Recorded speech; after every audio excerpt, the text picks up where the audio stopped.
बहुत समय पहले जब फिलिस्तीनी इज़राइल पर शासन कर रहे थे, एक विशेष बालक सामसन का जन्म हुआ। उसकी माँ, जो कभी बच्चे को जन्म नहीं दे सकी थी, के पास एक स्वर्गदूत आया और उसे बताया कि वह एक पुत्र को जन्म देगी। स्वर्गदूत ने कहा कि सामसन एक नाज़ीर होगा, जिसका मतलब है कि वह जन्म से ही परमेश्वर को समर्पित होगा।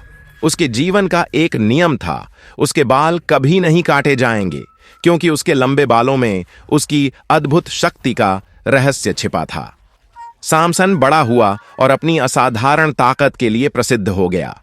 उसकी पहली अद्भुत उपलब्धि में से एक थी अपने नंगे हाथों से एक बड़े और डरावने शेर से लड़ाई करना।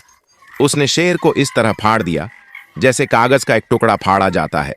जिसने भी यह सुना वह हैरान रह गया। इससे सभी को पता चला कि सामसन के पास परमेश्वर से मिली एक विशेष शक्ति है। सामसन का जीवन रोमांच और कठिनाइयों से भरा हुआ था। उसे अक्सर फिलिस्तीनियों के खिलाफ लड़ना पड़ता था, जो इज़राइल के लोगों के साथ बहुत बुरा व्यवहार कर रहे थे। एक अविश्वसनीय लड़ाई में सामसन इतना क्रोधित हुआ कि उसने गधे की जबड़े की हड्डी उठाई और उसका उपयोग करके फिलिस्तीन की सेना के 1000 सैनिकों को हरा दिया।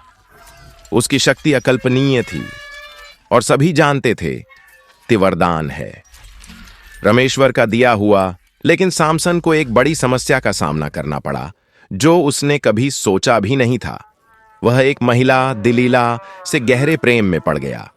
फिलिस्तीनियों को यह बात पता चली और उन्होंने दिलीला का उपयोग सामसन को धोखा देने के लिए किया। वे सामसन की ताकत का रहस्य जानना चाहते थे।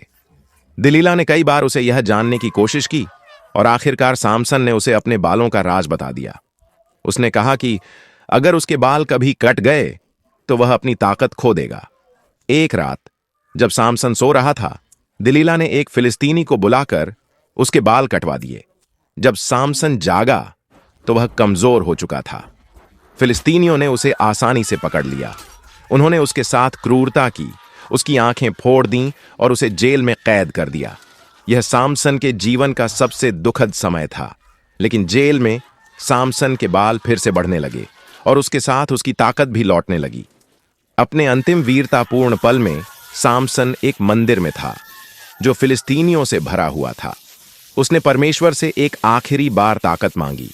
अपनी पूरी शक्ति के साथ उसने मंदिर के बड़े खंभों को धक्का दिया। मंदिर गिर गया, जिससे उसके दुश्मन नष्ट हो गए और साथ ही वह स्वयं भी। अगले रोमांच में फिर मिलते हैं। Next part.